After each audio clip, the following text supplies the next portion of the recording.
नमस्कार बच्चों। आज हम एवोगैड्रो संख्या के बारे में देखेंगे। तो एवोगैड्रो संख्या क्या होती है और उसका उपयोग कहाँ किया जाता है, इसके बारे में आज अध्ययन करेंगे।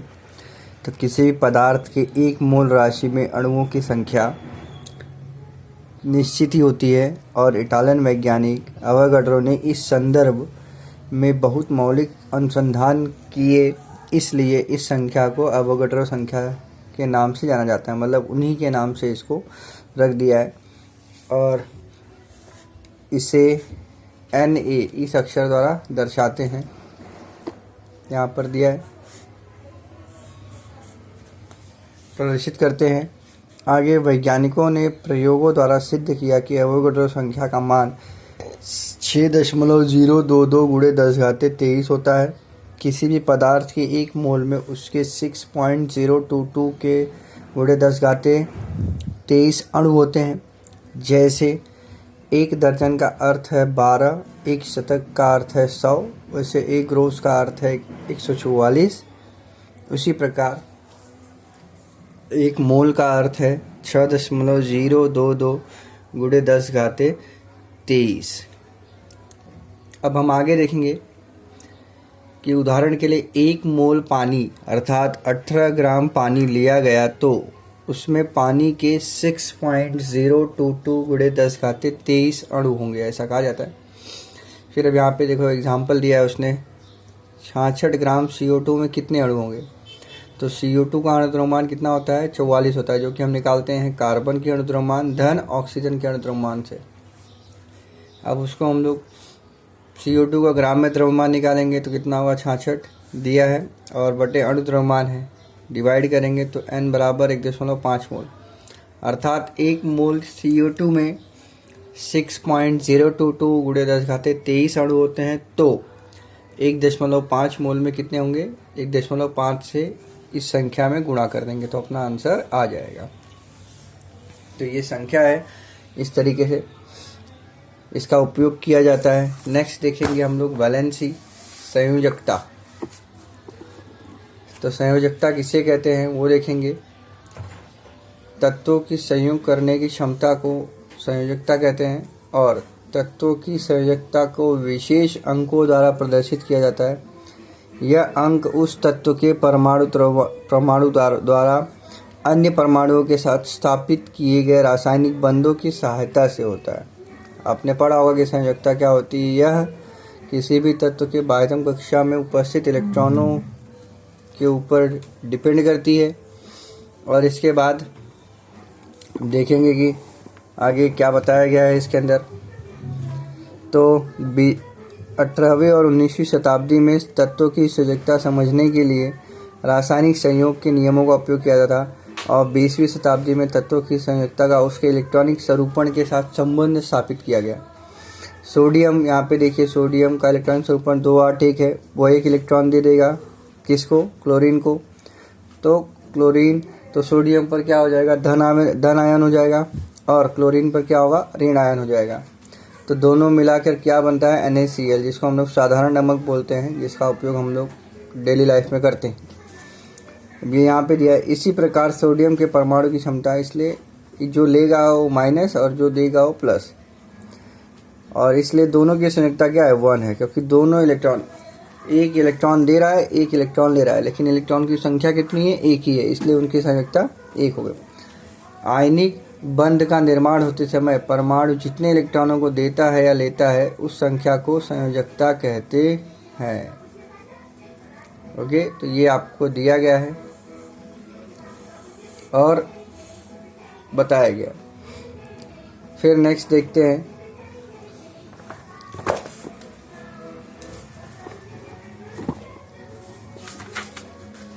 अब देखिए यहाँ पर तालिका दी गई है। तालिका में परमाणु क्रमांक कुछ के दिए गए हैं, कुछ के इलेक्ट्रॉनिक स्वरूपण दिए गए हैं, कुछ के संयोजकता इलेक्ट्रॉन दिए गए हैं, कुछ के संयोजकता दिए।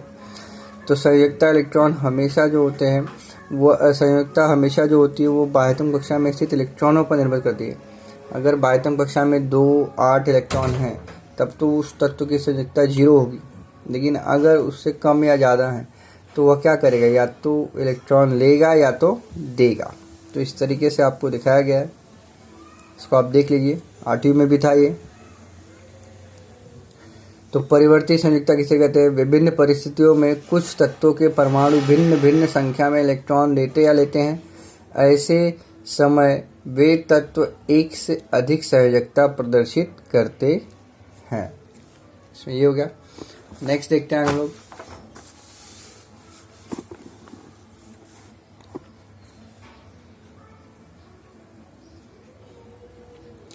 आयनिक बंध वाले यौगिकों में दो घटक केटायन धनायन और एनायन ऋणायन होते हैं।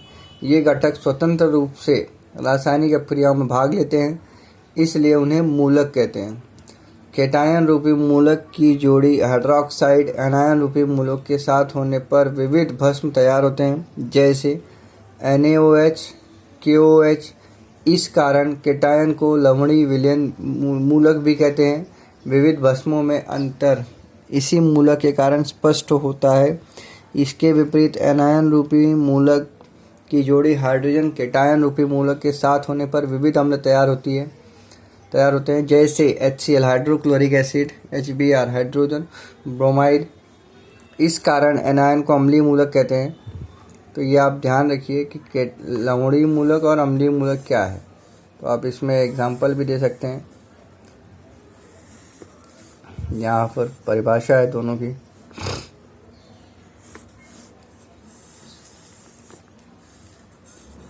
अब आगे हम लोग देखेंगे।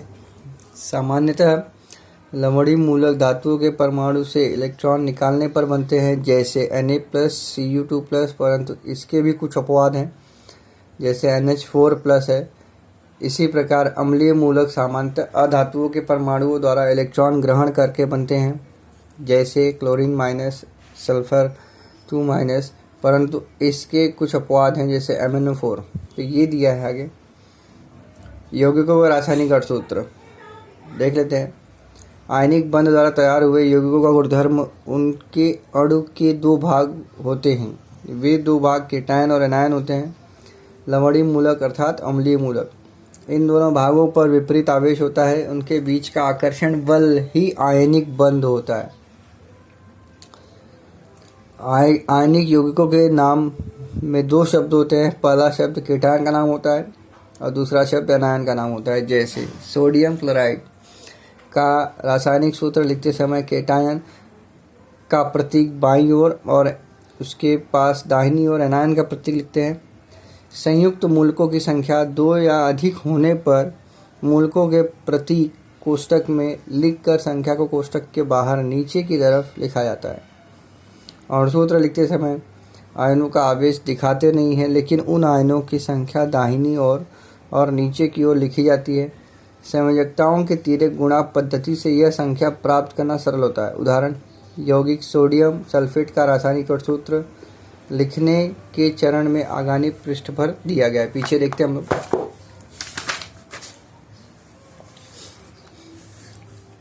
मूलकों के प्रतीक देखो, NaSO4 चरण 2। तो उन मूलकों के नीचे उनकी संयोजकता 1 और इधर 2। तो अब यहाँ पर क्रॉस मल्टीप्लाई हो जाएगा, तो क्या हो जाएगा Na2SO4। ये आपका अर्थसूत्र आ गया। तो इस तरीके से हमने यह पार्ट कंप्लीट कर दिया है। अब आगे का पार्ट जो भी होगा हम देखेंगे। तो आप ये पार्ट को लिख कर तैयार कर लीजिए। धन्यवाद।